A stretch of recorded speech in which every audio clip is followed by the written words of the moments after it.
introduce Raanan Gissin to all of you. We previously had the pleasure of having Raanan over at our home. We've been on a trip that was a good many years ago, but he is truly an authority on what's going on in Israel. He's a strategic analyst and in recent years became one of Israel's leading spokesmen for the foreign press and the international community on security and strategic issues.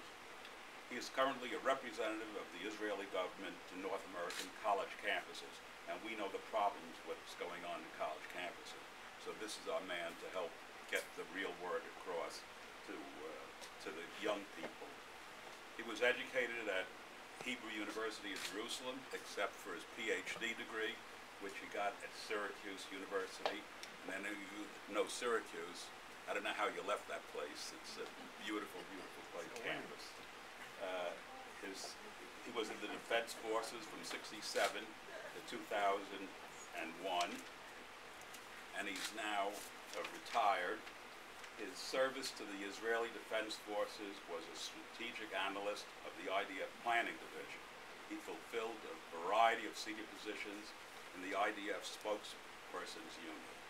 He was responsible for all public affairs. He was a special advisor to the Israeli delegation at the Madrid Peace Conference and the Palestinian delegations in Washington. He was a deputy IDF spokesperson responsible for the foreign press. Today, he's part of the retired. He makes speeches in behalf of Israel on the current issues. He's a fifth-generation Israeli, which says that his roots are really in Israel, even though he comes to America often to speak on behalf of Israel. He is a true lover of Israel and a great spokesman for all of us. Thank you and welcome.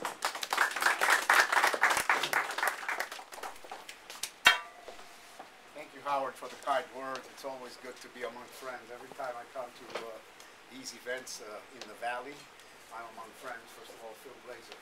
I remember Phil when you just started was still embryonic stages of this theory concept in your mind, and I'm so happy that it turned out to be, JLTV turned out what it is today.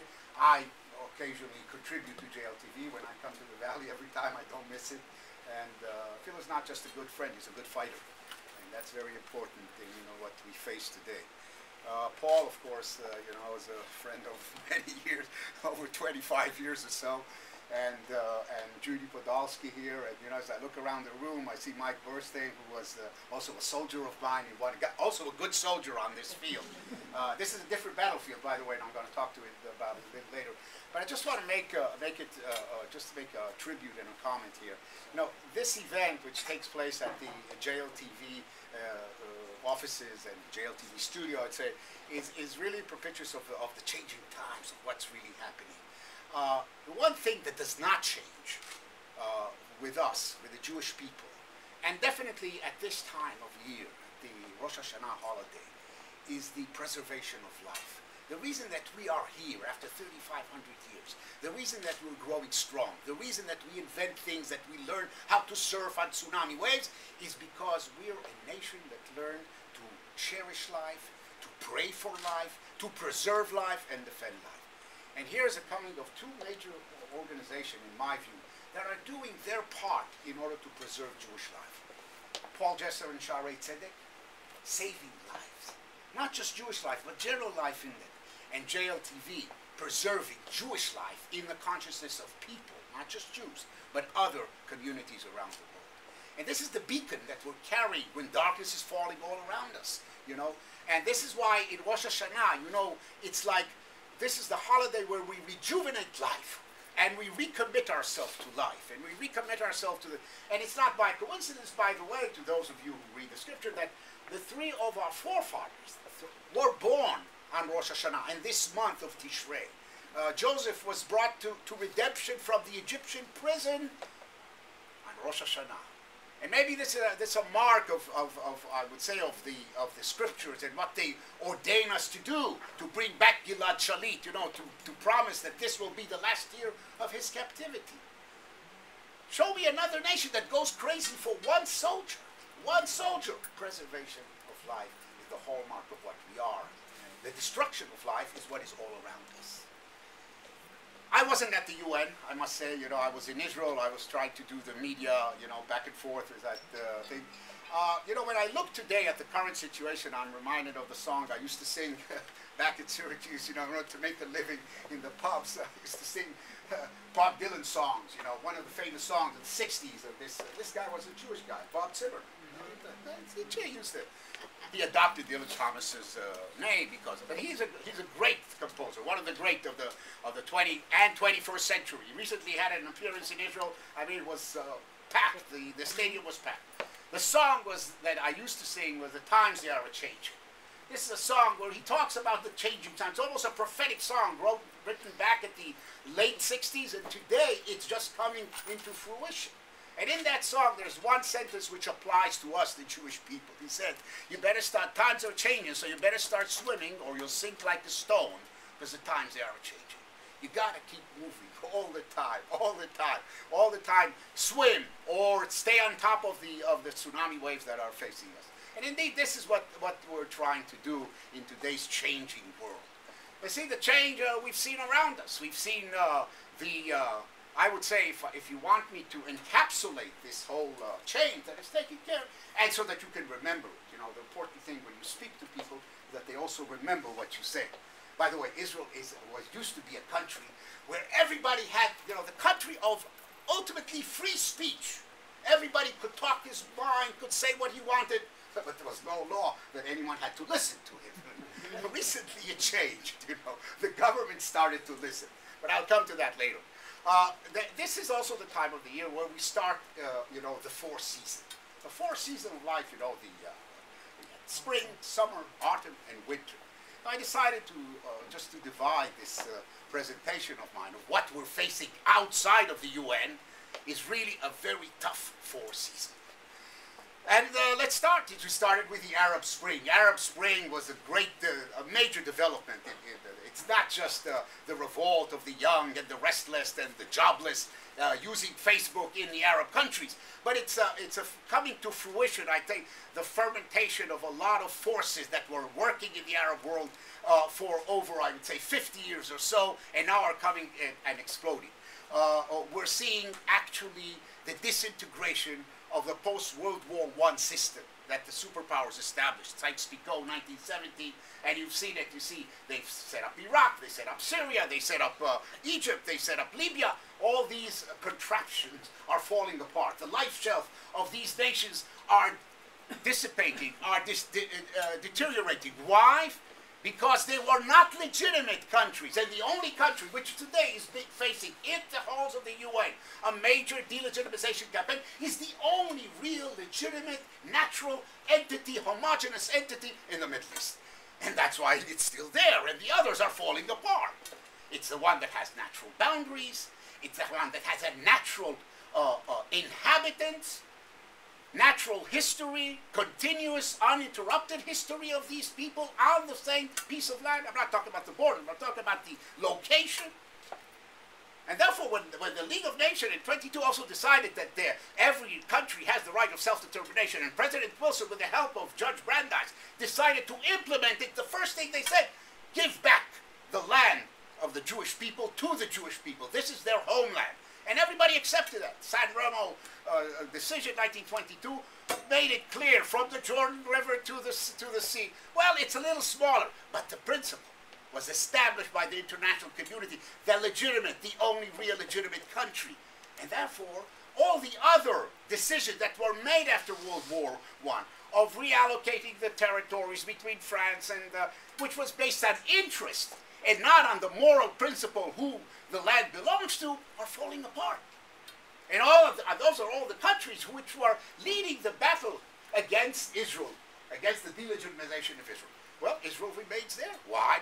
It's the only democracy, it's the only indigenous country, it's the only country that has its natural resources, you know, that belong to the people. And thank God, you know, God saw that He gave us milk and honey, which made my great-grandfather come to Palestine in 1879. He's done enough, so He also gave us natural gas down.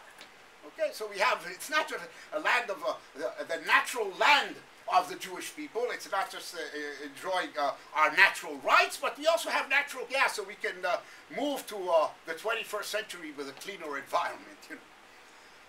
But when you look at that, so that's the Arab Spring. That those structures, those institutions, those regimes are falling apart. And what came in their stead? Well, chaos, not democracy. On the road to democracy, in various degrees, in these countries around us, in Libya, in Syria, in Yemen, in other countries, and Iraq, the revolution or the quest for democracy was hijacked, either by radical Islamic forces or by other groups who are trying to take control and therefore divert the revolution. And this always happens in revolutions, that those who initiate the revolutions become the victims, the first victims of that revolution, and not those who bear or those who get the fruits of that revolution.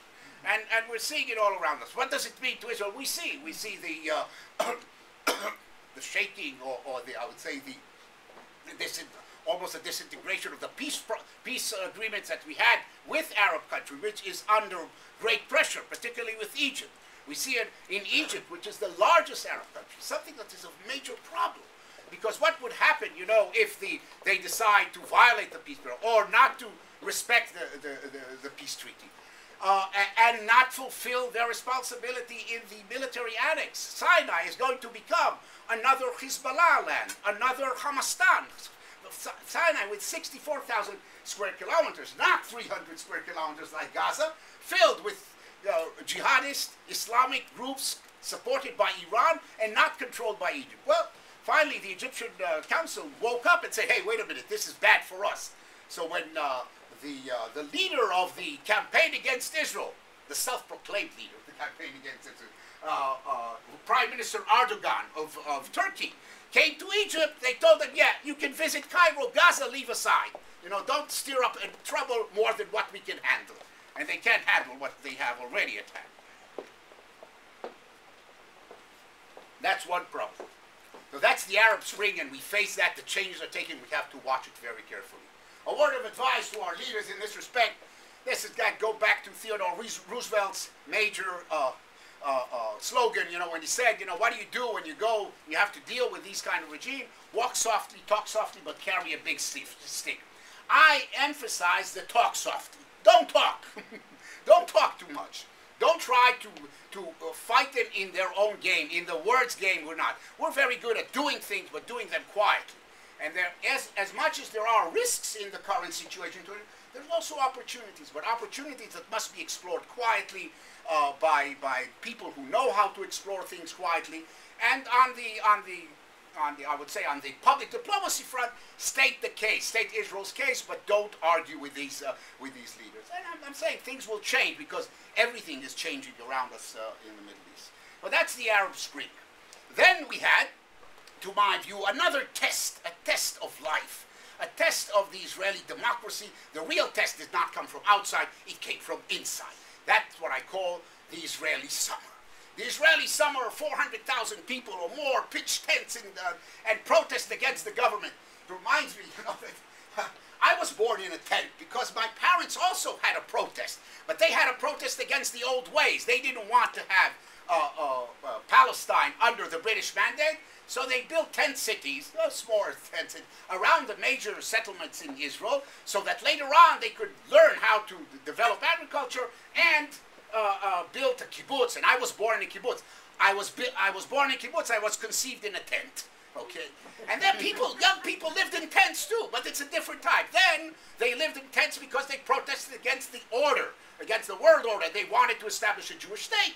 Today they protest in tents because they want the Jewish state to provide them what it didn't provide them, what they thought should provide them in the past 50 or 60 years. And so it's a beautiful thing because it doesn't belong to one sector. We're a tribal society. And mostly, you know, every now and then you have a revolt of one group or the other. Now this was the rising of a whole group of people in Israel. People who are working, the working class people. You know, and this is a closed session, so I can tell you. You know what the joke they say in Israel? Israel is comprised of 3/3 of population.